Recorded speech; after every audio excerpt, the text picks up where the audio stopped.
अरे Gopal, Gorakhpur district jail चलना है, जल्दी।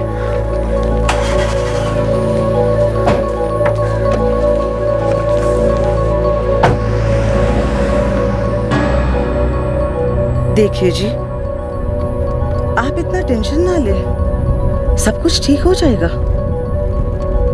तकदीर सही गलत नहीं समझती सरोज, जो लिखा है वही होता है। हमें सिर्फ कर्म करते रहना चाहिए, बाकी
अरे क्या गोमती बहन, अभी अभी साफ किया था, सब गंदा कर दिया। ये जगह चलने के लिए सफाई करने का इतना ही शौक है ना तो दोबारा पोछा लगा ले, बार बार लगाती रहे। ये साली गोमती उछल मत, अगले हफ्ते तेरी बारी, पोछा तेरे हाथ में होगा। चलने वाले हम लोग, देखती हूँ तुझे।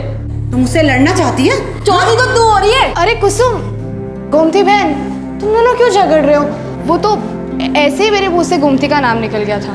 कोई बात नहीं, मैं फिर से लगा देती हूँ। ए कुसुम, ये आंखें फाड़ फाड़ के मुझे मत देख, समझी? तेरी आंखें नोच के ना कौवों को खिला दूंगी। तू ना मुझे नहीं जानती, अपना हाथ मेरे आंखों तो पहुंचा तो सही। ले लगाया हाथ, बोल क्या? अरे तू चल यहाँ से। चल मेरे मुंह मत लग, समझी? चल। और तुम्हारी तो, तुम दोनों की कुश्ती कबड्डी फिर शुरू हो गई। अरे नहीं नहीं सिमरन मैडम, ये दोनों तो सिर्फ बातें कर रही थी। ए गौरी की बच्ची, मैं कल पैदा नहीं हुई मुनिया, मुझे समझाने की कोशिश मत कर तू। और तुम दोनों खड़े खड़े मेरा मुंह क्या देख रही हो? उठाओ अपनी झाड़ू, निकल लो यहाँ से, चलो अपना काम करो। गौरी, तुझसे कोई मिलने आया है। मुझसे मिलने? मुझसे मिलने कौन आया है? आज तक तो कोई नहीं आया। तो पार्टी वापस भेज दूं? बुजुर्ग आदमी है, जेंटलमैन किस्म के। क्या नाम है? कोई रतन प्रकाश मिश्रा है और साथ में उसकी घरवाली भी है। नहीं, मैं नहीं जानती इन्हें। तो जाके जान लेना, आए होंगे किसी एनजीओ से तेरी पुनर्निवास की कुंडली बनाकर। ए, तू अपना काम करना अच्छे से। नहीं मैडम, मुझे उनसे नहीं मिलना, उनको मेरी तरफ से माफ़ी कह दो। अपने पैर पे कुल्हाड़ी मत मार, ठीक है? नहीं मिलना तो मुझे क्या।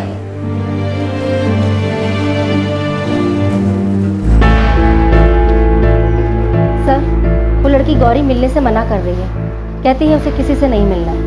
ठीक है, देखिए साहब, हम गौरी के साथ जबरदस्ती तो नहीं कर सकते कि वो आपसे मिले। तो क्या एक बार हम उसे अंदर जाकर मिल सकते हैं? देखिए, एक तो अंदर जाना मना है और फिर लड़की भी मना कर रही है, तो अंदर बाहर बात तो एक ही हुई नहीं। वैसे काम क्या था मिश्रा जी? जी, हमने ये अखबार पढ़ा, इसलिए मिलने चले आए। इस रात की सुबह नहीं। ओह अच्छा, ये रिपोर्टर विजय उपाध्याय, इसने हमारे जेल पर स्टोरी लिखी थी और इस लड़की गौरी के बारे में काफी डिटेल से लिखा।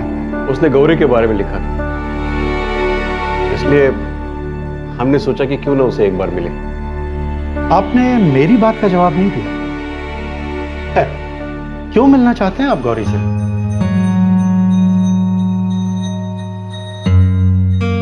हम गौरी को गोद लेना चाहते हैं। गोद लेना चाहते हैं? जी। गोरखपुर के डिस्ट्रिक्ट जेल में कैद एक 18 साल की लड़की गौरी। गोरखपुर के आईनेक्स्ट अखबार में गौरी के बारे में जिक्र होता है। गोरखपुर का ही एक वेल टू डू बुजुर्ग जोड़ा रतन प्रकाश और सरोज मिश्रा अब गौरी को गोद लेना चाहते हैं, लेकिन क्यों? दूसरी तरफ गौरी उनसे मिलने से इनकार करती है, ये कहकर कि वो उन्हें जानती नहीं। ये बहुत ही अजीब और रहस्यमय मामला दिखाई पड़ रहा था। लेकिन दरअसल ये थी एक अद्भुत मिसाल इंसानी रिश्तों की, जो खून के रिश्तों से ज्यादा गाढ़े साबित हुए। मिश्रा जी, सॉरी, हमारे कुछ नियम हैं। और फिर लड़की बालिग है और आपसे मिलना भी नहीं चाहती, तो उसके हकों के खिलाफ हम नहीं जा सकते।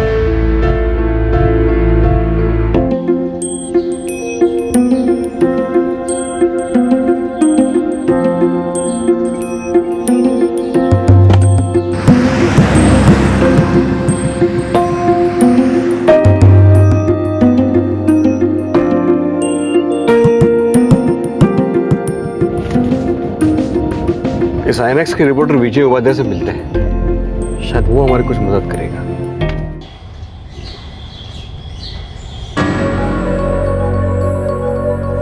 लेकिन गौरी ही क्यों मिश्रा जी?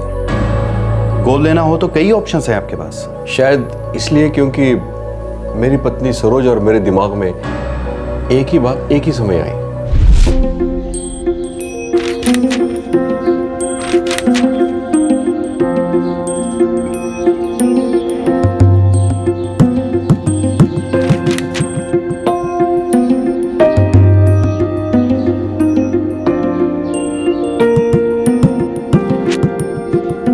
सरोज, पढ़ो इसे। क्या है ये? अरे पढ़ो तो, ये देखो।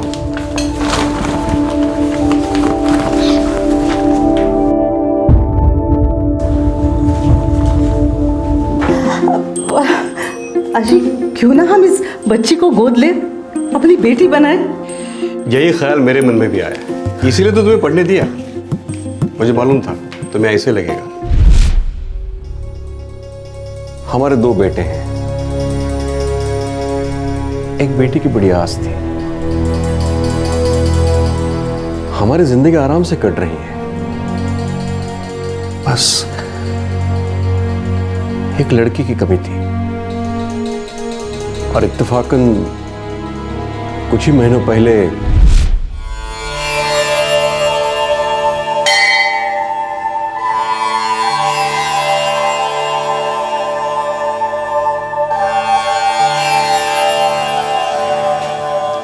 हाथ दिखाओ यजमान, भविष्य में झांक कर देखिए श्रीमान। अरे नहीं नहीं पंडित जी, इस उम्र में क्या हाथ वाथ पड़वाना। किस्मत की कोई उम्र नहीं होती श्रीमान। शायद मेरी किस्मत में आपकी दक्षिणा लिखी हो और आपकी किस्मत में कोई चमत्कार। ये आपकी दक्षिणा। दक्षिणा हाथ दिखाने के बाद ली जाती है श्रीमान। बेटी की चिंता खाई जा रही है, लेकिन चिंता का कोई कारण नहीं है। बहुत जल्द एक बहुत ही बढ़िया रिश्ता आने वाला है। हमारी कोई बेटी नहीं है पंडित जी, पर हाँ दिल करता है कि एक बेटी हो।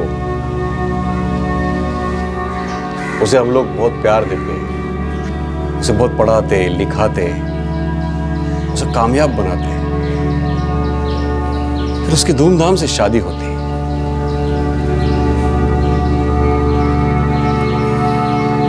कन्यादान का सुख तो होता हमारे जीवन में। कन्यादान का सुख तो आपके जीवन काल में है। इस उम्र में मैं अपनी विद्या के साथ कभी मजाक नहीं करता।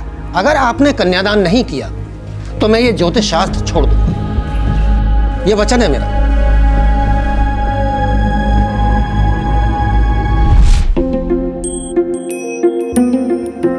पता नहीं,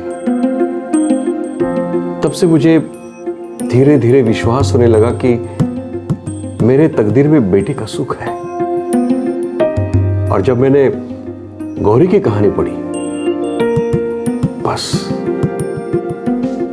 अंदर की तार छिड़ गई, मानो कोई छू गया दिल को। देखिए, गौरी को मनाना आसान नहीं है। आप मुझे एक दिन दीजिए, मैं कोशिश करता हूँ। जरूर। मिश्रा जी, आप मुझे अपना फोन नंबर दे दीजिए। अगर कुछ बात बनती है तो मैं आपको कॉल करूंगा, लेकिन मैं कोई वादा नहीं कर सकता। Okay sir.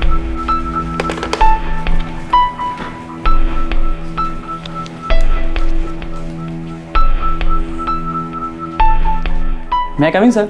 Yes. Yes sir. Rakesh, तुम ट्रेनिंग पर हो, राइट? Right sir. एक असाइनमेंट है, चैलेंजिंग है, करोगे? Sure sir. वो जो कपल अभी अभी यहाँ से गया, बुजुर्ग आदमी और उनकी मिसेज। जी सर। रतन प्रकाश मिश्रा और सरोज मिश्रा फेज 3 राप्ती नगर में रहते हैं। मुझे इनके बारे में पूरी रिपोर्ट चाहिए। जरूर सर। और हाँ, चुपके से, किसी को पता ना चले। Of course sir.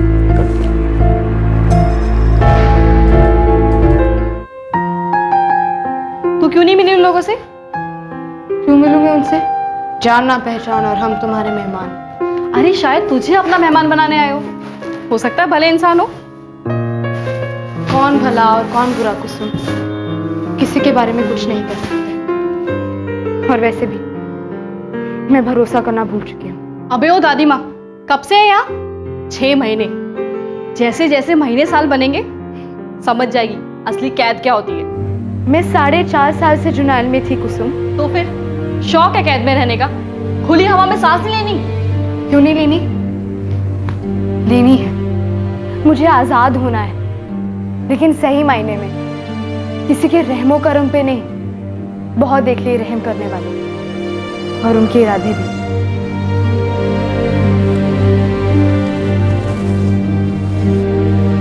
एक तरफ थी एक टीनेज लड़की जिसकी तकदीर दर्द और दगाबाजी की स्याही से लिखी गई थी, और दूसरी तरफ था एक बुजुर्ग जोड़ा जिनका विश्वास था कि अच्छा करो तो अच्छा होगा। अब सवाल यह था कि क्या नियति इन दो तकदीरों को मिलाने वाली थी? क्या गौरी की घायल किस्मत पर रतन प्रकाश और सरोज मिश्रा के प्यार का मलहम लगने वाला था? मैं कम इन सर। राकेश, आओ। कुछ मिला? Yes sir. बैठो। Thank you sir. Sir, Ratan Prakash और सरोज मिश्रा तो बहुत अच्छे घर के लोग हैं। अच्छे घर के लोग? ये अच्छे घर के लोग कैसे होते हैं राकेश? रतन प्रकाश मिश्रा का बैकग्राउंड डिफेंस का है। सिविल इंजीनियर थे फौज में, 10 साल मुंबई में नौकरी की, फिर सर 2000 में वो गोरखपुर लौटे, जहाँ से वो एक्चुअली बिलोंग करते हैं। और फैमिली? सर 2 लड़के हैं, बड़ा बेटा अखिल और उसकी वाइफ मीता बेंगलोर में रहते हैं, और सर एक 9 महीने का बच्चा भी है उनका। सर अखिल मिश्रा बेंगलोर की एक बड़ी कंपनी में सॉफ्टवेयर कंसल्टेंट है। और दूसरा बेटा? अंशुल मिश्रा।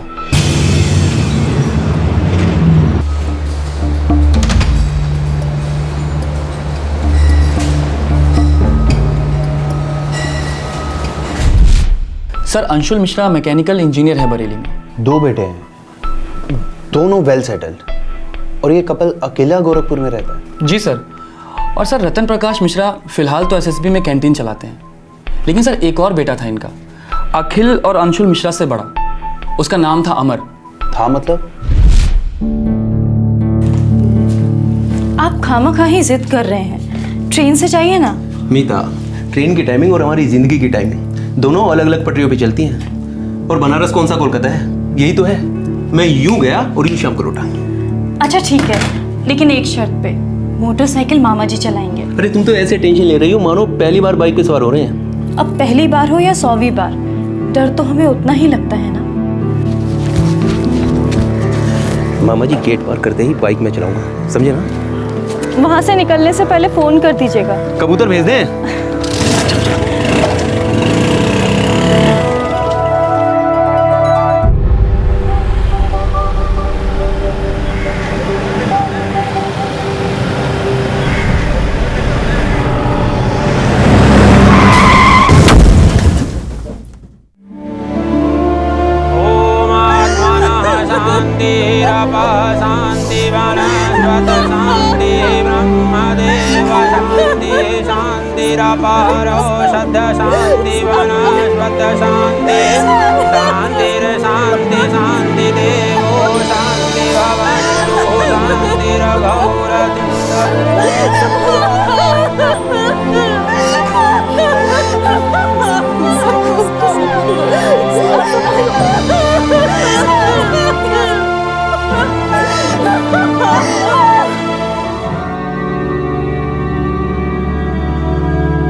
देवेंद्र जी, 1 साल हुआ आपकी बेटी और मेरे बेटे की शादी को। बेटा तो चला गया, हम बहू का दर्द समझते हैं। देखिए, बहू सिर्फ 25 की है। पता नहीं ये सही वक्त है कि नहीं ये बात छेड़ने के लिए, पर मुझसे रहा नहीं जा रहा। बात क्या है समधी जी? 1 साल पहले मैंने आपकी बेटी मीता का हाथ मेरे बड़े बेटे के लिए मांगा था। आज मैं आपकी बेटी मीता का हाथ मेरे दूसरे बेटे अखिल के लिए मांग रहा हूं। प्लीज।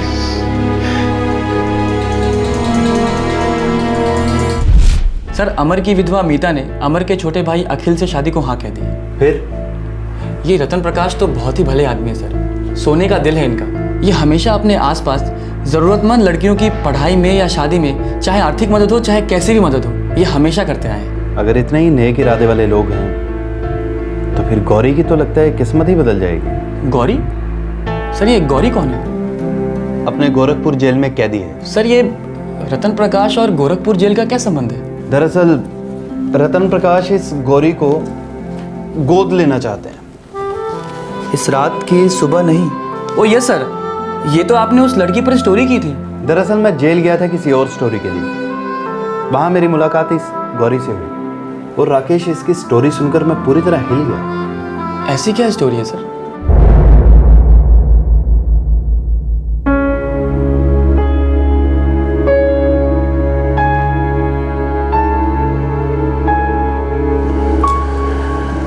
ये आदमी कर क्या रहा है? कोई कहानी लिख रहा है अपनी जेल पर। क्या बात है, हम लोगों के ऊपर भी कोई फिल्म बन सकती है। नहीं, कोई फिल्म विलम वाला नहीं है, पत्रकार है, पत्रकार। तुझे कैसे पता? उसके चेहरे पे लिखा है। हवलदार सिमरन बता रही थी, पत्रकार ही है।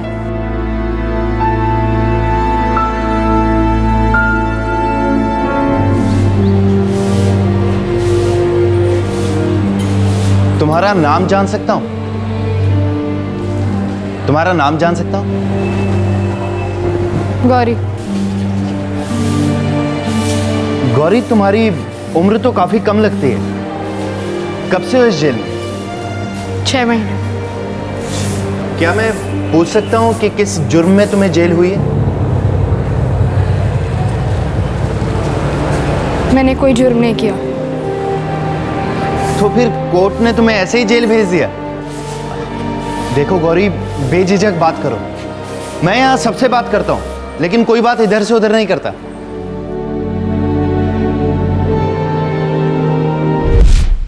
वो 4.5 साल तक एक करेक्शन होम में रही, एक ऐसे जुर्म के लिए जो उसने किया ही नहीं था। फिर उसे यहाँ डिस्ट्रिक्ट जेल शिफ्ट किया गया। उसके माँ बाप? बोलिए अनाथ है। 7 साल की उम्र से बेसहारा बड़ी हुई है। मैंने उसकी जिंदगी के बारे में जितनी जानकारी हासिल की, हर कदम पर इतना दर्द था कि मेरे रोंगटे खड़े हो गए। मुझे अंदर से इतनी मायूसी महसूस हुई कि मैंने उसकी स्टोरी को लीड स्टोरी बनाया और अपने एडिटर साहब को दे दी। उन्होंने अप्रूव कर दी। टूटी तकदीर की दर्दनाक दास्तान इस रात की सुबह नहीं।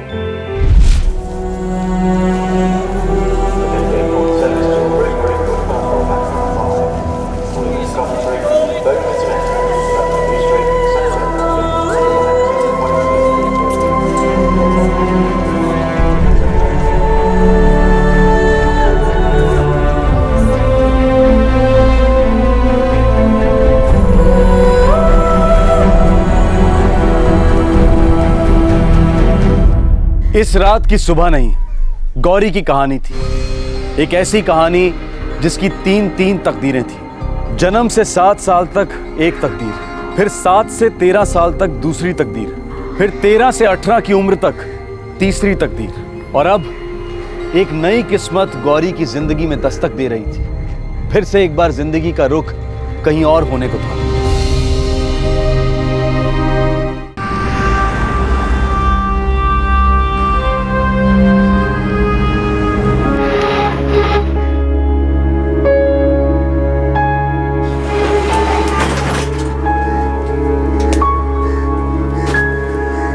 मकान मालिक आया था, बोला शाम तक किराया नहीं दिया तो हम सबको उठाकर बाहर फेंक देगा।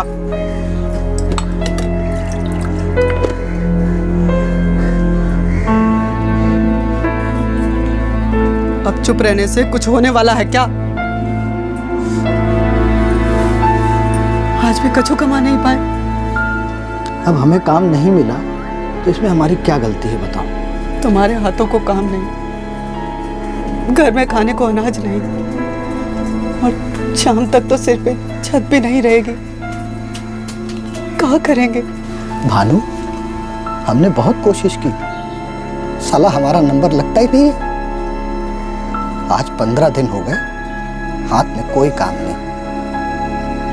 इतने सारे कारीगर हैं, आधे से ज्यादा खाली बैठे हैं हमारी तरह। तो हम सब कहाँ मरने को जाएं? बताओ।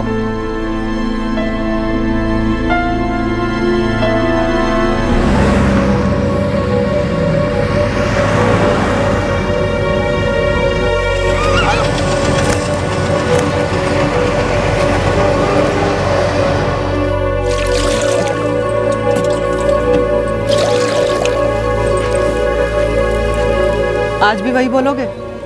काम नहीं मिला?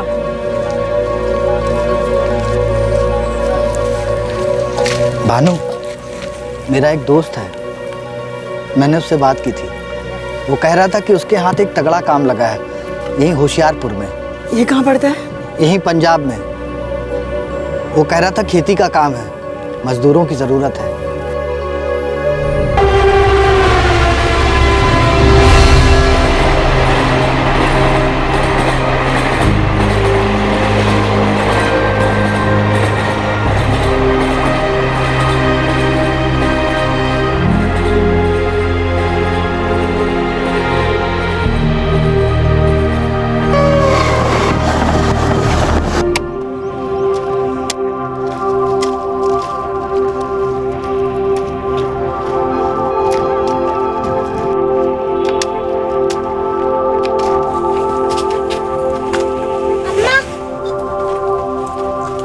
संभल के जाना है। गरीबी और लाचारी के दलदल में धंसा गौरी का परिवार उत्तर प्रदेश के मिर्जापुर से पंजाब के लिए रवाना हुआ, इस उम्मीद को लेकर कि शायद बच्चों को 2 वक्त की रोटी और एक छत नसीब होगी। पंजाब में उनकी अंधेरी किस्मत धीरे धीरे रोशन होने ही लगी थी कि तभी उन पर बदनसीबी का एक और कहर टूट पड़ा।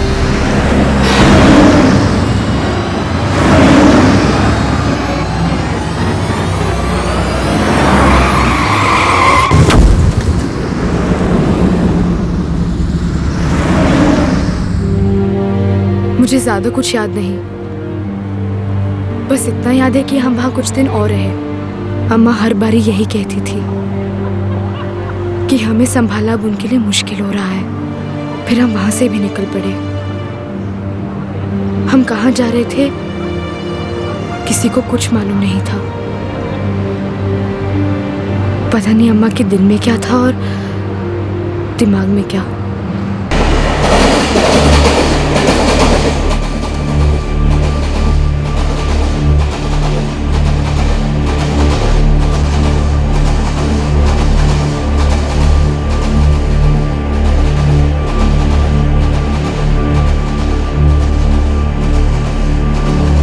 गौरी, मेरी बच्ची, माफ कर दे मुझे। मुझे नहीं पता इसके आगे हम कैसे जाएंगे।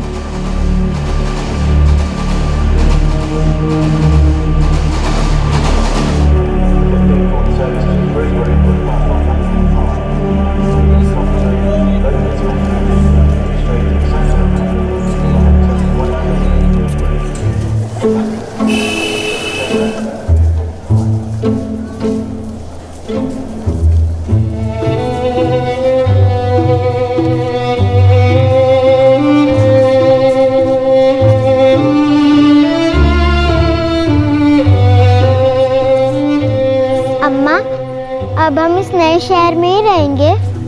पता नहीं, अब आ तो गए हैं, कितने दिन रहेंगे पता नहीं। सुन, तू यहीं बैठ, मैं पता करके आती हूँ कोई काम मिलेगा कि नहीं। तू यहाँ से हिलना मत, मैं तेरे लिए खाने के लिए भी लेकर आऊंगी। हाँ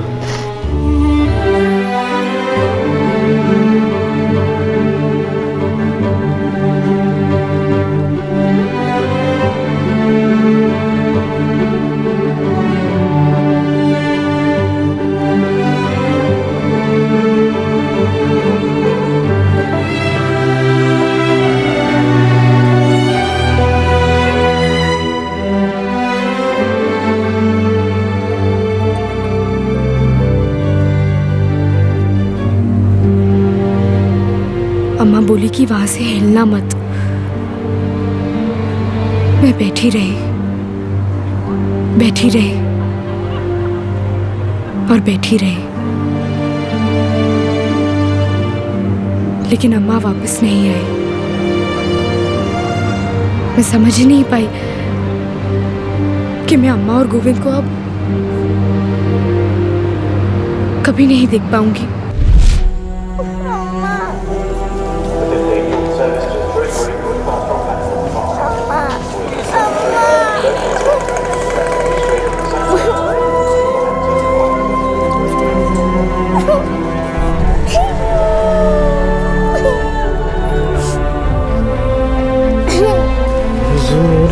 कदर भी न इतरा के चली।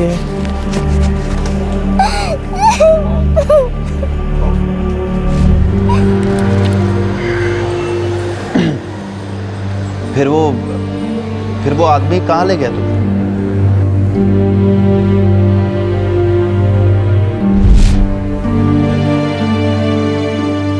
गौरी समझ गई थी कि उसकी माँ उसे जानबूझकर छोड़कर गई थी। उसकी माँ को उसकी जरूरत ही नहीं थी। सर फिर क्या हुआ? वो जेल कैसे पहुंची?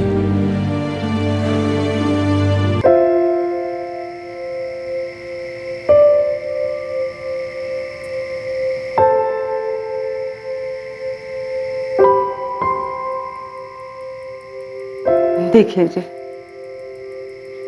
तकदीर का लिखा हुआ कोई नहीं बदल सकता, और अगर हमारे नसीब में ये लिखा है कि वो हमारी बेटी बनेगी तो दुनिया की कोई ताकत उसे रोक नहीं सकती। पता नहीं सरोज, बार बार ऐसे लग रहा है,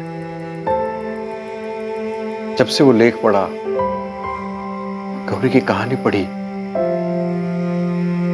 ऐसा लग रहा है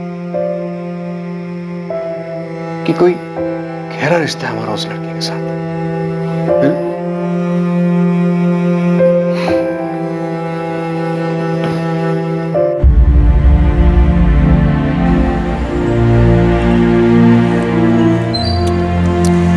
और खाएगी? तो शर्मा मत, शर्माने से किसी का भला नहीं होता। बल्लू एक और दे, अच्छे से घी डालना, बहुत देर लगाती है। खा। अच्छा है ना?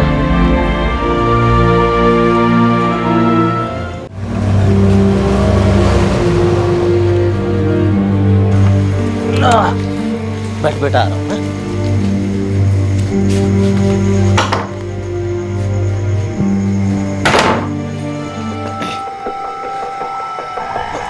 पिंटू, इतनी रात गए थे, जोर जोर से क्यों ठकठका रहे हैं? वो एक लड़की मिली स्टेशन पे, अकेली थी, रो रही थी बेचारी। कह रही थी उसकी अम्मा छोड़कर चली गई उसे वहां। तो कुछ नहीं, मैं साथ लाया उसे अपने। बावला हो गया क्या? वो छोटी है, सिर्फ 7 साल की, रखेगी अपने पास। रखेगी का क्या मतलब हुआ? बुआ जी, मैं अकेला रहता हूँ, अगर अपने पास रखूंगा तो बवाल हो जाएगा। आप रख लो ना अपने पास, 2 बच्चे, खेलेगी उनके साथ। खेलेगी मतलब? खाएगी नहीं हैं? सोएगी नहीं, बीमार नहीं पड़ेगी, बड़ी नहीं होगी? नहीं, तूने क्या समझा मेरे घर को? धर्मशाला समझा है, अनाथाश्रम समझा है? 2 रोटी खाएगी तो 2 बाल्टी पानी भी तो भरेगी। जरा सोच, अगर गलत हाथ में पड़ गई तो क्या असर होगा बच्ची का?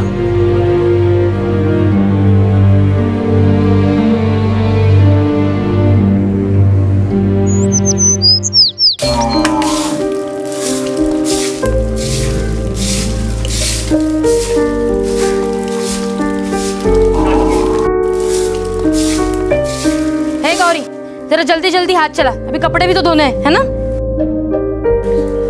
सफाई से धोना, हाँ?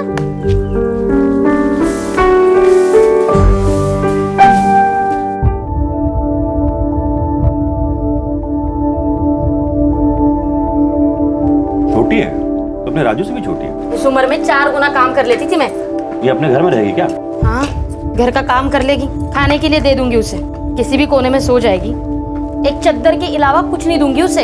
अम्मा, क्या वो हमारे साथ खेल सकती है? दिन भर खेलोगे तो खाओगे क्या? हाँ, बात करते हो। वैसे भी मूर्ख बनते जा रहे हो पढ़ाई के मामले में। कोई खेलना मिलना नहीं, समझे तुम दोनों? अरे तुम भी ना, बच्चे बचपन में नहीं खेलेंगे तो क्या जब बूढ़े हो जाएंगे तब खेलेंगे? और ये बताओ, वो लड़की क्या दिन भर घर में काम ही काज करती रहेगी, खेलेगी कूदेगी नहीं क्या? सुनो जी, आप ना उसके बारे में कुछ मत बोलना, उसके बारे में सब कुछ मैं तय करूंगी। वैसे भी पिंटू ने ये बहुत बड़ा बोझ डाल दिया है सर पर, पता नहीं कहाँ से आई है, कल कहाँ जाएगी। फालतू का ना लाड़ प्यार दिखाने की जरूरत नहीं है, समझे?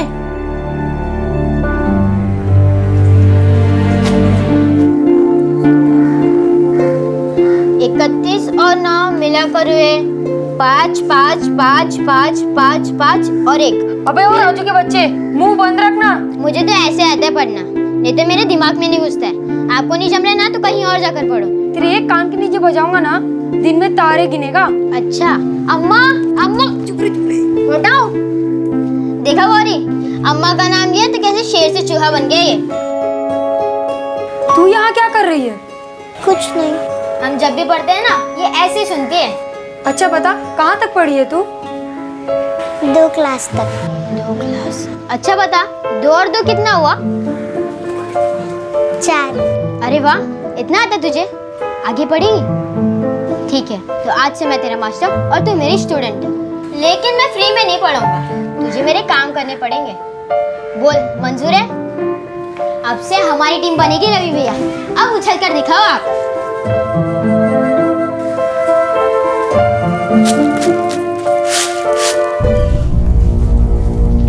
अरे वाह, तू तो लिख भी लेती है। क्या हो रहा है ये? अम्मा, गौरी को ट्यूशन दिया जा रहा है। अम्मा, आपको पता है गौरी दूसरी क्लास तक पढ़ी है। 2 थप्पड़ खाए बगैर चैन नहीं आएगा तुझे, हाँ? दूर हो जाओ, चल इधर इधर आ। देख गौरी, अगर आइंदा से राजू और रवि के साथ दिखी तो तेरी खैर नहीं, हाँ? उस घर में मैं रोटियों से ज्यादा गालियां खाती थी, लेकिन मैं चुपचाप सहती रही, काम करती रही। मैं उनकी कुछ नहीं लगती थी, लेकिन फिर भी छत के नीचे जगह दी। और फूफा कभी कभी थोड़ा प्यार जताती थी, लेकिन बुआ को वो भी पसंद नहीं था।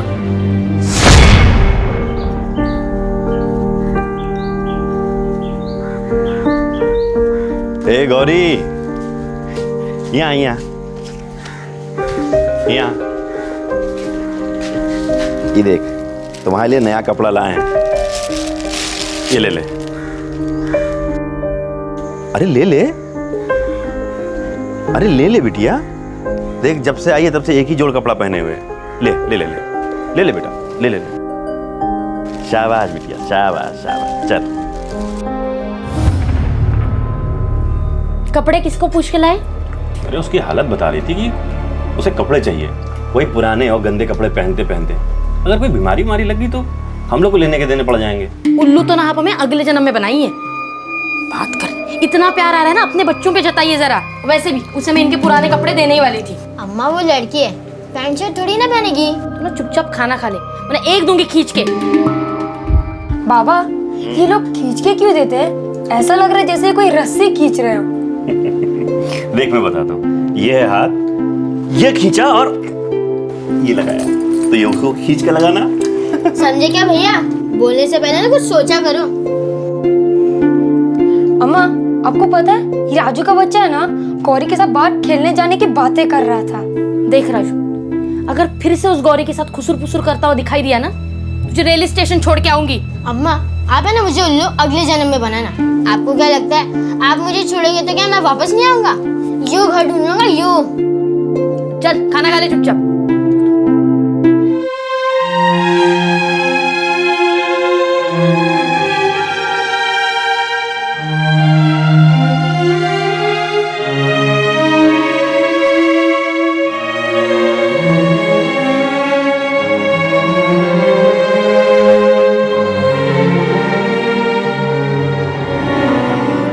पता करके आती हूँ कोई काम मिलेगा कि नहीं। तू यहाँ से हिलना मत, मैं तेरे लिए खाने के लिए भी लेकर आऊंगी। हाँ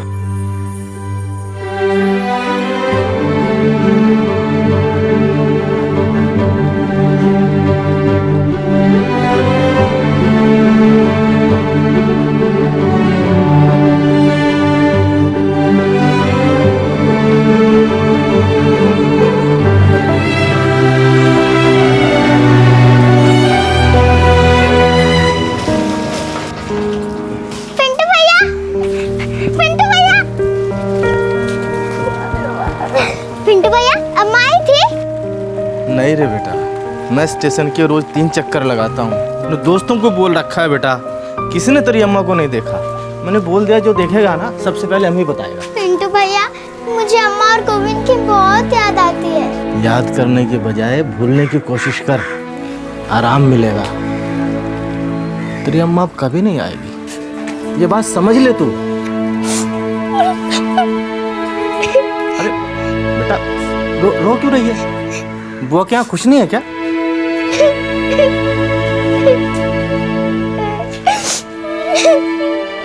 सात साल की कच्ची उम्र में गौरी की मां उसे गोरखपुर रेलवे स्टेशन के बाहर अपने हाल पर छोड़कर चली गई थी। शायद वो एक साथ 2 बच्चों की परवरिश की जिम्मेदारी नहीं उठा पा रही थी। शायद उसे गौरी बोझ लगने लगी थी और उसने ये बोझ रेलवे स्टेशन पर उतार दिया, हमेशा के लिए। हो सकता है कि उसने गौरी के भाई गोविंद को भी इसी तरह से कहीं छोड़ दिया हो, या शायद नहीं, शायद उसने सोचा होगा कि लड़का है, बड़ा होकर बुढ़ापे का सहारा बनेगा।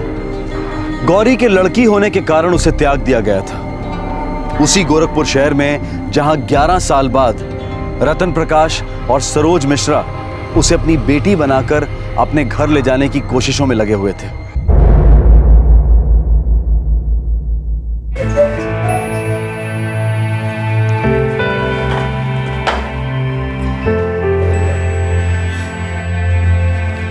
बाबूजी, आपका और माँ का इरादा बड़ा नेक है, लेकिन अगर लड़की नहीं आना चाहती तो उसे फोर्स तो नहीं कर सकते ना। प्लीज उस पर दबाव मत डालिए। अरे हम दबाव कहाँ डाल रहे हैं, हम तो सिर्फ कोशिश कर रहे हैं। लेकिन बाबूजी, गोद ही लेना है तो कोई नवजात शिशु क्यों नहीं, या कोई छोटी सी लड़की? अंशुल बेटा, तेरे बाबूजी और मैं दोनों इस उम्र के तो नहीं है कि हम एक नवजात की देखभाल कर सके, और एक छोटी सी बच्ची भी हमसे संभली नहीं जाएगी बेटा। दिन ब दिन हमारी उम्र बढ़ती जा रही है। और इसके अलावा इस लड़की की तकदीर तो देखो, कितनी तकलीफों में पली बड़ी है ये। मुझे तो लगता है कि इसे राहत देना मेरा फर्ज बनता है। इस लड़की के साथ कभी भी कुछ भी अच्छा नहीं हुआ है अंशुल, कुछ भी।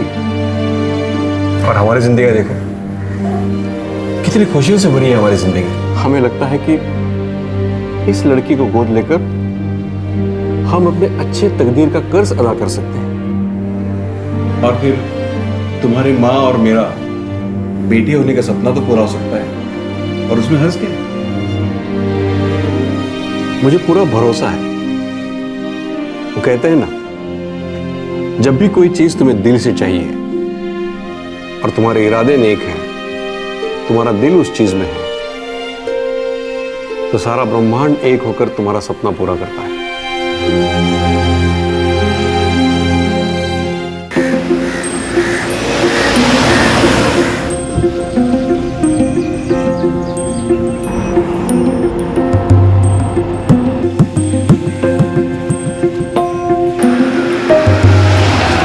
मैंने जेल के सुपरिटेंडेंट से टाइम मांगा था, मैं गौरी से बात करूंगा। और विजय जी, हमारी तरफ से प्लीज आप उसे यह कह देना कि डरने की बिल्कुल जरूरत नहीं है, और ना ही ये सोचे कि हम उस पर कोई एहसान कर रहे हैं। दरअसल वो हम पर एहसान करेगी अगर वो हमारी जिंदगी में आएगी। मैं आपके इरादों की दाद देता हूं रतन जी। दरअसल सुपरिटेंडेंट साहब भी यही चाहते हैं कि गौरी को जल्द से जल्द एक बेहतर जिंदगी मिले, खासकर इसलिए क्योंकि गौरी एक ऐसे जुर्म के लिए सजा काट रही है जो उसने किया ही नहीं था।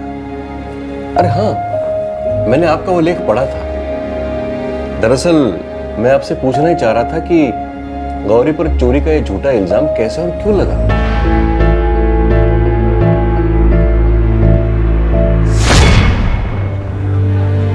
तो 7 से 13 साल तक तू पिंटू की बुआ के साथ रही, उनके घर में, पर उसने कभी तुम्हें अपने घर का सदस्य नहीं माना? जी नहीं, नहीं माना। लेकिन मुझे कोई गुस्सा नहीं है।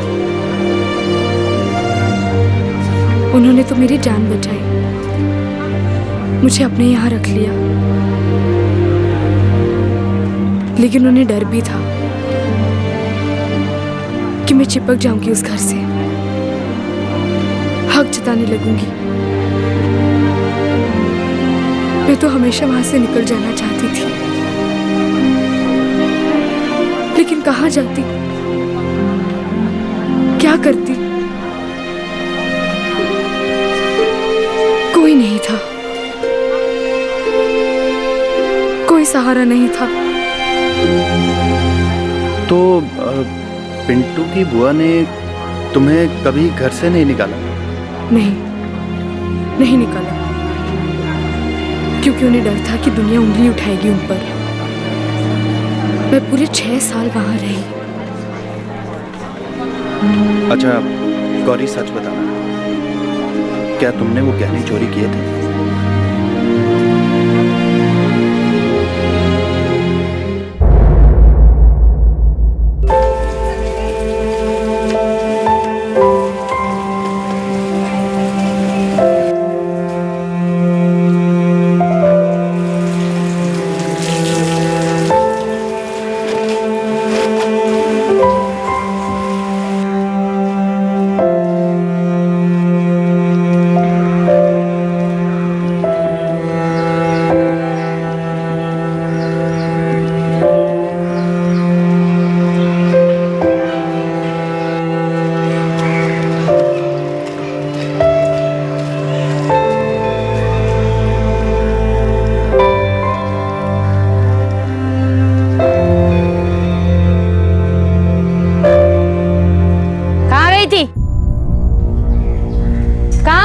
इधर आ। वो बुआ वो मैं बस बाहर गई थी। आज के सारे काम कर दिए मैंने। बड़ी मेहरबानी हो गई। अब सारे काम हो गए तो आवारागर्दी करोगे बाहर जाके? बोल, किस लड़के के साथ बाहर गई थी? किसी के साथ नहीं बुआ, बस स्कूल वाले रास्ते पे बैठी थी। बैठी थी? क्यों? बस यूं ही। मुझे ना स्कूल देखना बहुत अच्छा लगता है। बुआ, अगर मेरे सारे काम सुबह ही निपट गए तो मैं स्कूल जा सकती हूँ। स्कूल जाएगी तू? हाँ, बड़े पर निकल आए मेरी परी के। स्कूल जाएगी, उसके बाद कॉलेज, कलेक्टर नहीं बनेगी क्या? सुन, बता दे रही हूँ, कहीं स्कूल वूल नहीं जाना है। चल घर में बैठ, चल। बुआ, मैं घर बैठे बैठे क्या करूँगी? मेरे सारे काम फटाफट हो जाते हैं और फिर मैं घर बैठे बैठे उब जाती हूँ। घर से उब गई है? हाँ? अरे 6 साल पहले जब तुझे इस घर में रखा था ना, तब घर ही नहीं था तेरे पास। तब सहारा ना दिया होता ना, तभी रेलवे स्टेशन पे भिखारिन की तरफ भीख मांग रही होती, या फिर कोई उठा के ले जाता, गंदे धंधे पे बिठा देता तुझे। शुक्र मान मेरे भतीजे पिंटो का कि जो मेरी गोद में डाल के गया। अरे तुझे तो रोज सुबह उठ के मेरे पैर छूने चाहिए। नई जिंदगी दी है मैंने तुझे। अरे क्या हुआ री? काहे गुस्सा कर रही हो? जब देखो तब उस पर बरसती रहती हो। बस क्या हुआ? अगर मैं नहीं बरसी ना तो कल किसी लड़के के साथ मुंह काला करके आएगी। पूरा शहर गालियां बरसाएगा हम पर, पत्थर बरसेंगे हमारे घर पर। क्या बकवास किए जा रही हो? फालतू गुस्सा हमेशा तुम इस मासूम पे निकालती रहती हो। 6 साल से रह रही है ना हमारे साथ। जैसे हमारे लिए रवि है, जैसे हमारे लिए राजू है, वैसे ये गौरी भी है। खबरदार, खबरदार, इस लड़की की बराबरी मेरे लड़कों के साथ की तो इसका इस घर पे कोई हक नहीं है। ये यहाँ की नहीं है।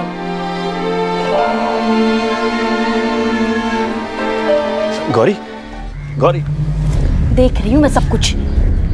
जब से उम्र की हुई है ना, तब से बहुत ज्यादा तरस आ रहा है ना उस पर। ये अपनी बकवास बंद कर, समझी? ये गंदी तरह से ना तो सब पे शक करना बंद कर दे।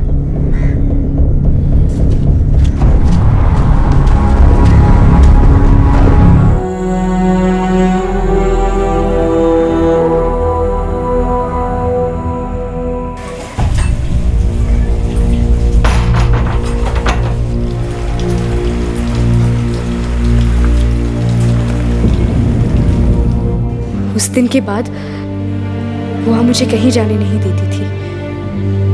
अगर वो कहीं जाए तो मुझे कैद करके जाती, ताला लगा देती। मेरा जीना मुश्किल हो गया था।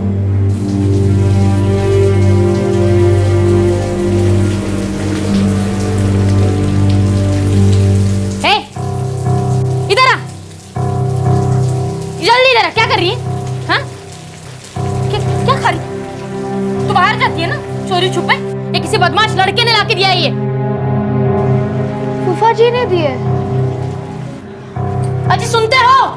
अरे सुनो। दिन भर दिन बुआ जी मुझसे और नफरत करने लगी। उन्हें मुझे देखकर घिन आती थी और वो मुझे जलील करने का एक भी मौका नहीं छोड़ती। हाँ, क्या हो गया? काहे चिल्ला रही हो इतनी दूर से? ये लड़की कह रही है कि आपने ये पकोड़े ला कर दिए इसे। अरे हाँ, बरसात हो रही थी तो कुछ पकौड़े खरीद के ले आए थे। सबके लिए अंदर मेज पे रखे हैं। क्या हो गया दे दिया तो? वैसे खाना नहीं देती क्या? तो खास उसके लिए क्यों? इसमें खास की क्या बात है? कह रहे ना सारे घर के लिए लाए हैं। ये इस घर की नहीं है। तू पगला गई हो क्या? ए राजू, रवि सो जाओ। हाँ, क्यों जताते हो लड़की पे इतना प्यार? क्योंकि तुम इतनी नफरत करती हो उससे। बड़ी मासूम लगती है ना आपको। आंखें देखिए उसकी, चोर डकैत जैसी लगती है। हद करती हो तुम भी। तो फिर लाई क्यों थी तुम उसको इस घर में? घर का काम करने के लिए। तो घर का काम तो करती है ना वो हम देखते हैं कि अच्छे से ही करती है। लेकिन तुम्हारे दिल में उसके लिए जरा सी भी इंसानियत नहीं है। प्यार तो दूर की बात है। हाँ हाँ, मैं ही तो डायन हूँ। आप सब लोग तो पता नहीं क्या वो पीर फकीर पड़े ना। नहीं, मैं बता रही हूँ, ये जो बात कर रहे हैं ना आप इंसानियत और पता नहीं क्या लाड़ प्यार की, एक दिन ये लड़की ना सबको ले डूबेगी। ऐसा चूना लगाएगी ना फुर हो जाएगी। याद करोगे? पर मैं ना ऐसा होने नहीं दूंगी। बुआ ने तो तय कर लिया था कि मुझे उस घर से निकालेगी। अपने आप से निकालने की हिम्मत नहीं हो रही थी उनकी। लेकिन हाँ, अगर एक बार कह देती कि गौरी जा, तो शायद मैं खुद ही निकल जाती। डर डर के ही सही, लेकिन निकल जाती। पता नहीं बुआ मेरे साथ क्या खेल खेल रही थी। गौरी, ए गौरी, जेवर निकाल मेरे, चल। जेवर? कौन से जेवर? अच्छा, ये भोली बनी ना तो दांत तोड़ दूंगी तेरे। बोल, कौन लड़का है वो, हाँ, जिसके साथ भाग जाना चाहती थी? दोनों ने मिलके कहाँ छुपाए मेरे जेवर? बोल। बुआ, मैं भगवान कसम खाकर कहती हूँ, मुझे नहीं पता आपके जेवर कहाँ है। मुझे तो ये भी नहीं पता आप अपने जेवर कहाँ रखती है। सदी, तुझे पता नहीं है मैं जेवर कहाँ रखती हूँ? सालों से देखती रही, अलमारी में रखती हूँ। अलमारी खुली पड़ी है मेरी अभी। अब ना तुझे मैं पुलिस के हवाले करती हूँ, फिर पता चलेगा कि कहाँ है जेवर। हाँ, आखिरी मौका देती हूँ, बोल, वरना मैं पुलिस को बुला लूंगी। मैं उन्हें भी यही कहूंगी, मुझे नहीं पता आपके जेवर कहाँ है। वो मान लेंगे, हाँ मान लेंगे ये बात तेरी। अरे ऐसा मारेंगे ना, ऐसा मारेंगे कि देखना अपनी माँ याद आ जाएगी, वो जो तुझे छोड़ के चली गई थी। चोरनी होगी वो भी साली। चल चल तू। वो मैं सच कह रही हूँ, मुझे नहीं पता आपके जेवर का। अच्छा, देखना, पुलिस के बाद अदालत, अदालत के बाद जेल, जेल के बाद फिर जेल, फिर पता चलेगा यहाँ कितनी अय्याशी से रह रही थी। चल चल।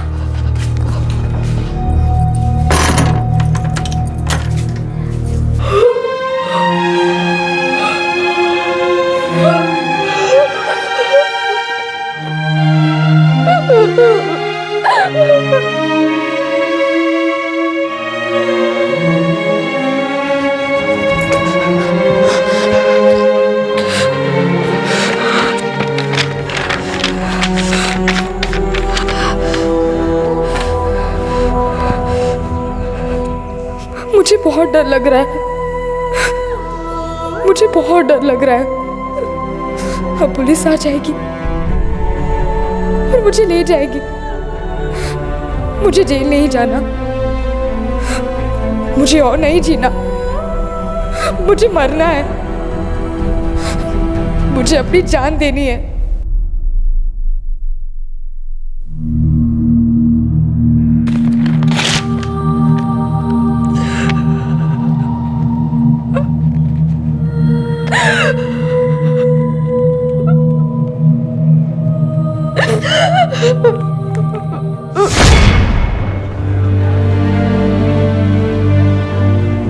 वो जेवर तुमने नहीं चुराए।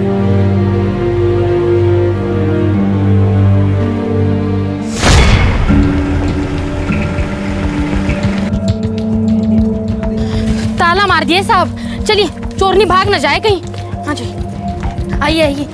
मैं तो कह रही हूँ ऐसी चोरनी को ना बहुत लंबी सजा मिलनी चाहिए। कब तक खत्म हो रही? ये रही साहब, पूछिए इससे।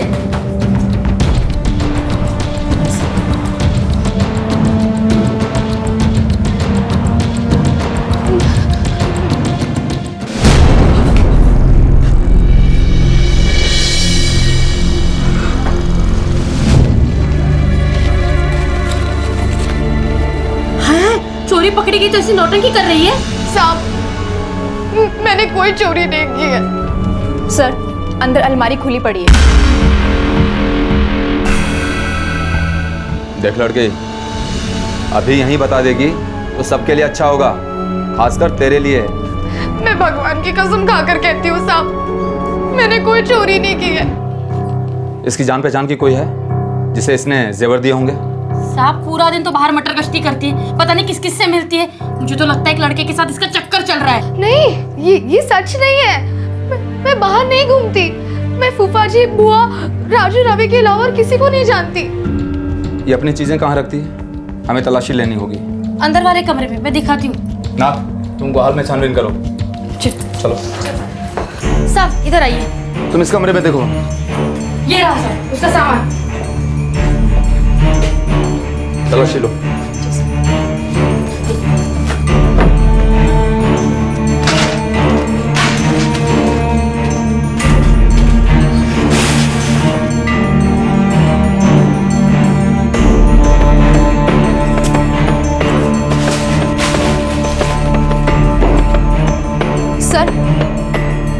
सर, ये देखिए गहने। ये मेरे जेवर। सब ये मेरे जेवर है। चोरी साली, हाँ? तूने मेरे जेवर लिए? ले चलो इसे। ये साहब, मुझे नहीं पता, ये मेरी इधर से कहा। साहब, मैं सच कह, ये मुझे नहीं। बुआ, बुआ, मैंने चलो चुपचाप। बुआ, मैंने कुछ नहीं किया। मैंने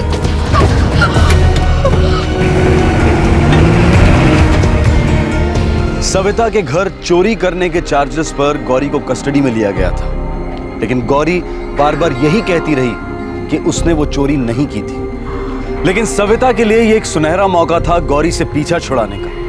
जिस समय यह हादसा हुआ उस वक्त गौरी सिर्फ 13 साल की थी और अब उसकी तकदीर ने एक बार फिर रुख बदला।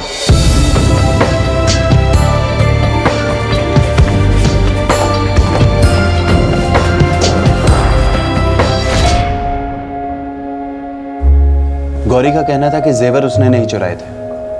केस अदालत में गया और गौरी को जुवेनाइल करेक्शन होम भेजा गया। अगर वो इतने साल करेक्शन होम रही तो फिर उसे जेल क्यों भेजा गया? बड़ा ही अजीब केस है मिश्रा जी, जो कछुए की रफ्तार से आगे बढ़ रहा था और कोई नतीजा सामने नहीं आ रहा था। गौरी एक छोड़ी हुई अनचाही बच्ची थी, उसे करेक्शन होम में ही एक नया घर मिल गया। जब उसने कुछ गलत किया ही नहीं तो फिर करेक्शन होम में उस पर किस तरह का सुधार हो रहा था विजय? अब हमारी न्याय व्यवस्था के बारे में क्या कहें मिश्रा जी। गौरी 4.5 साल तक करेक्शन होम में रही, फिर 6 महीने पहले 18 साल की हो गई, बालिग। अब उसे वहां तो रख नहीं सकते थे तो यहां भेज दिया, डिस्ट्रिक्ट जेल में।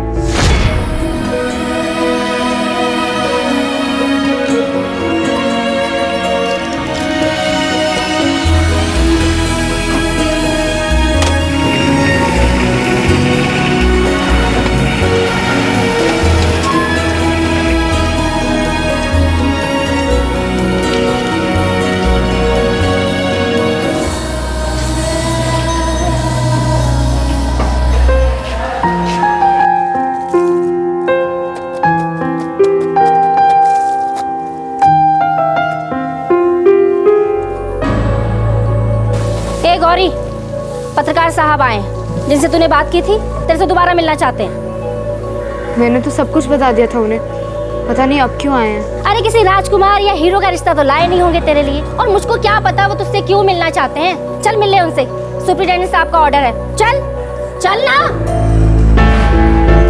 सर, गौरी को विजिटिंग रूम में ले आए हैं। ठीक है मैं पहले गौरी से बात करें। हाँ, यही ठीक रहेगा। आप ही को पहले बात करनी चाहिए, क्योंकि अगर कोई उसे रतन प्रकाश जी और सरोज जी से मिलने के लिए राजी कर सकता है तो वो आप ही।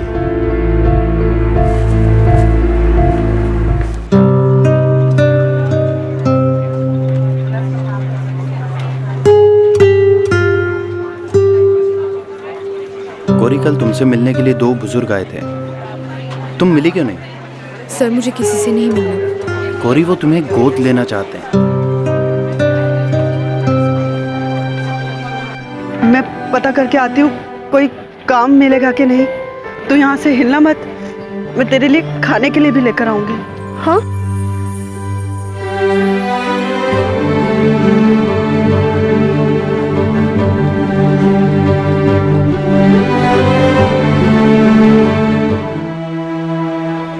मुझे किसी गोद की जरूरत नहीं। तो तुम क्या जेल से बाहर नहीं जाना चाहती? जाना चाहती हूँ, लेकिन अपने आप से जाना चाहती हूँ। खुद की जिंदगी जीना चाहती हूँ। फिर से किसी कैद में नहीं जाना चाहती। मेरी खुद की माँ ने मुझे रेलवे स्टेशन पर जानबूझकर छोड़ दिया। उसके बाद कोई मेरा माँ बाप क्यों बनना चाहता है, ये मेरी समझ के बाहर है। देख गौरी, तू सही कह रही है। जो कुछ भी तुमने भुगता है, उसके बाद कोई भी ऐसा ही सोचेगा जैसा तुम सोच रही हो। लेकिन मुझ पर भरोसा करो और एक बार इन दोनों से मिल लो, फिर कोई फैसला करना। और हो सकता है कि ये एक बार तुम्हारी तकदीर तुम्हारे अच्छे के लिए रुख बदल रही हो। अच्छों के साथ भी बहुत बुरा होता है गौरी, और कभी कभी अंधेरे को भी पूरा सूरज मिल जाता है।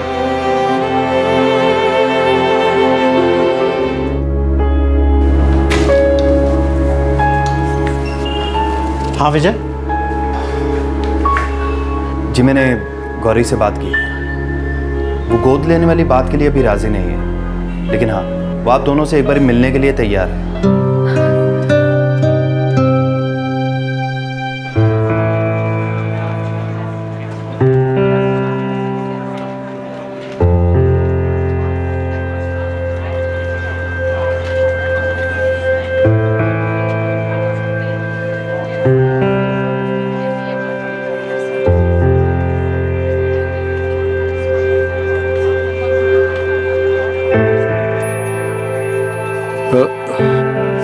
देखो बेटा, तुम डरी हुई हो, तुम झिझक रही हो, हम ये समझते हैं। आप लोगों को घर के लिए एक नौकरानी चाहिए ना, इसलिए मुझे ले जाने आए हैं। नहीं बेटा, हमने तुम्हारे बारे में पढ़ा है और हमें लगता है कि तुम्हें बहुत सारा प्यार मिलना चाहिए, और वो प्यार हम तुम्हें देना चाहते हैं।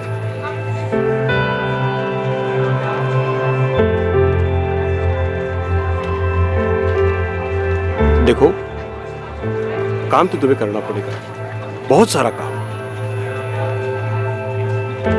लेकिन एक बेटी की तरह,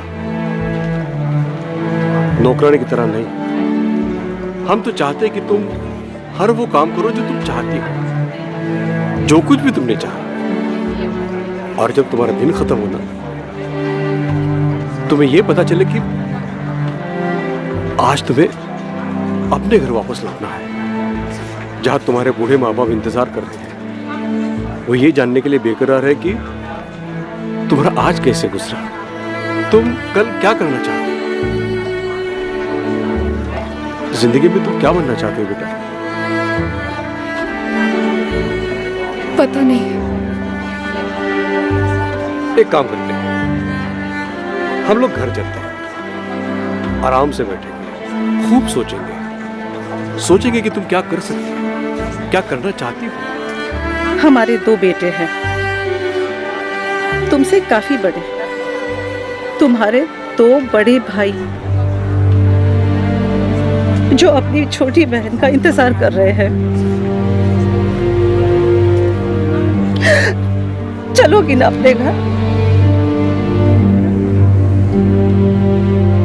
सच कहूं, सारा जेल खुश हो जाएगा अगर गौरी को कोई अच्छा घर मिल जाए और वो अपनी जिंदगी में कुछ कर पाए। और अगर आपके जैसे माता पिता हों तो कहना ही क्या।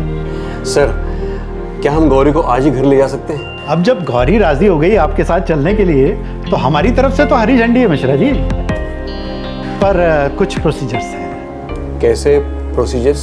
गौरी एक अंडर ट्रायल है और उसे यहाँ से बाहर जाने के लिए डिस्ट्रिक्ट मजिस्ट्रेट साहब की बेल की जरूरत होगी। मैं वो सब कुछ करने के लिए तैयार हूँ जो जरूरी है। मैं जमीन आसमान एक कर दूंगा सर। मिश्रा जी, हम भी यही चाहते हैं कि गौरी जल्द से जल्द आपके घर की रौनक बन जाए। Thank you sir, thank you so much.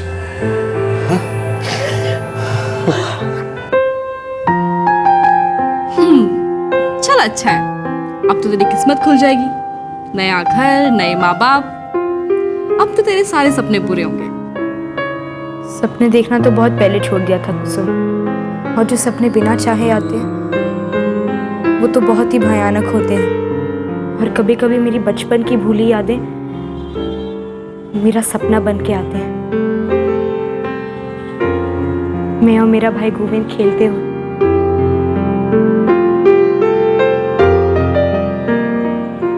पर वो तो बस एक सपना है, बस एक सपना और कुछ नहीं।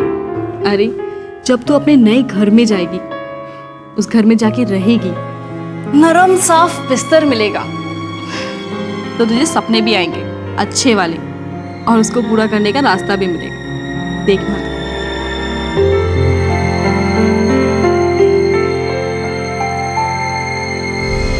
नियति का उतार, नियति का चढ़ाव। गोरखपुर रेलवे स्टेशन पर 7 साल की उम्र में जिसकी मां उसे छोड़कर चली गई थी, आज वही गौरी 18 साल की उम्र में नियति के एक अनोखे कगार पर खड़ी थी। रतन प्रकाश और सरोज मिश्रा की दरियादिली से प्रभावित होकर सारा गोरखपुर प्रशासन तकदीर के मिलाए इन माँ बाप और बेटी को एक करने में लग गया। रिकॉर्ड टाइम में सारा कानूनी पेपरवर्क कंप्लीट हुआ। सारे शहर में खुशी की लहर दौड़ रही थी। लोग गदगद हो रहे थे कि गौरी बदनसीबी की डुबकियां खा खाकर आखिरकार अब प्यार और ममता की गहरी सांसें लेने वाली थी। उसे एक ऐसी जिंदगी मिलने जा रही थी जिसकी वो हकदार थी। गौरी की रजामंदी के 2 दिन बाद उसे जेल से निकालकर रतन प्रकाश और सरोज मिश्रा के घर ले जाया गया।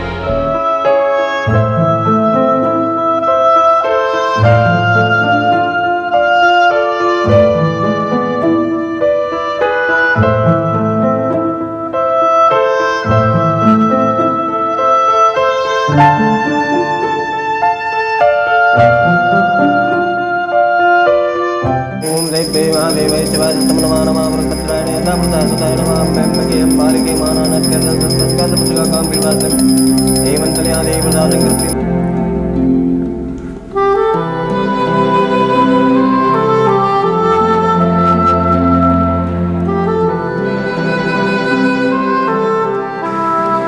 हाथ दिखाओ यजमान, भविष्य में झांक कर देखो श्रीमान।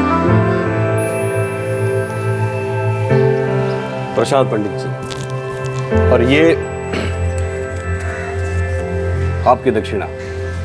दक्षिणा? बहुत पहले आपने मेरा हाथ पढ़ा था, आपकी भविष्यवाणी सच हुई। धन्यवाद। आपका भला हो, आपके परिवार का भला हो, आपके बच्चों का जीवन खुशियों से भर जाए। चल, लेट हो जाएगी नहीं तो स्कूल को जा। देख बेटा, संभाल के जाना और संभाल के आना। हाँ, सुनो, अगर कहीं तुम रास्ता भूल जाती हो तो मैंने सारे टेलीफोन नंबर्स तुम्हारे डायरी में लिख दिए हैं, तुरंत फोन कर देना। Take care. Bye bye.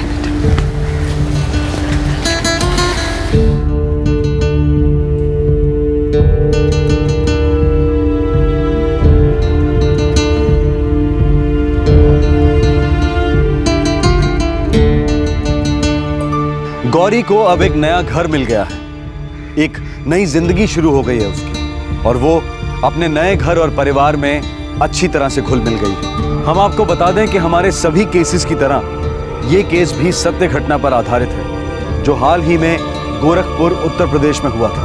Crime petrol की टीम उस परिवार से मिली जो अब एक बेटी के घर आ जाने से अपने परिवार को पूरा महसूस कर रहा है।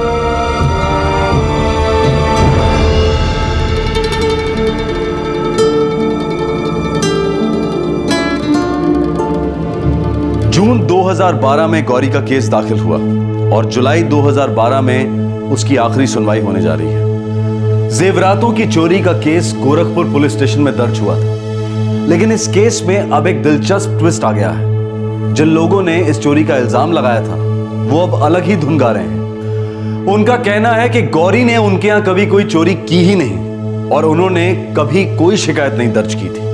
प्रशासन को पूरा भरोसा है कि गौरी का केस रद्द किया जाएगा और खुदा ना खास्ता अगर उसे सजा होती भी है तो वो सजा उन सालों से काफी कम होगी जो Gauri already as under trial भुगत चुकी है। 5 साल करेक्शन सेंटर में और 6 महीने गोरखपुर जेल में। क्राइम पेट्रोल गोरखपुर के इस बुजुर्ग जोड़े को तहे दिल से सैल्यूट करता है, उनके परिवार वालों की सराहना करता है और गौरी को खुशियों से भरी जिंदगी की शुभकामनाएं देता है। गौरी अब स्कूल जाने लगी है, उसका दाखिला 9वीं कक्षा में हुआ है। रतन प्रकाश और सरोज की इच्छा है कि गौरी खूब पढ़े और काबिल बने।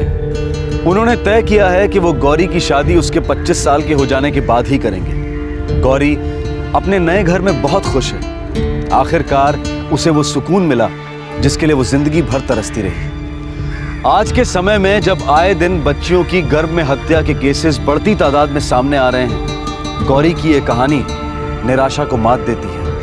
बेटी के गम को दूर करने के लिए एक वेल सेटल्ड जोड़ा एक लड़की को गोद लेता है। ये एक ऐसी लड़की है जिसकी गरीबी से पीड़ित मां ने उसे त्याग दिया था और पनाह देने वाली औरत ने उसे ढेर सारी यातनाएं दी जो आखिर में उसे जेल ले गई। गौरी एक ऐसी जिंदगी जी रही थी जहां उम्मीद दस्तक देना भूल गई थी। एक मशहूर गाने के बोल हैं, and in the end the love you take is equal to the love you give. Gorakhpur के इस जोड़े जितनी हिम्मत और ताकत हम सब में शायद ना हो। गोद लेना एक बहुत बड़ा फैसला है, लेकिन अगर हम अपनी सोसाइटी के लिए कुछ करना चाहते हैं, फीमेल चाइल्ड के लिए कुछ करना चाहते हैं और करते हैं, तो ये दुनिया बेशक एक बेहतर दुनिया बन सकती है। अगर आप सच्चे दिल से कोई नेक काम करने की ठान लें तो सारा ब्रह्मांड, सारी कायनात उसे पूरा करने में आपका साथ देती है। इस तरह के और भी एपिसोड देखने के लिए हमारे चैनल को सब्सक्राइब करें और बेल आइकन दबाना ना भूलें।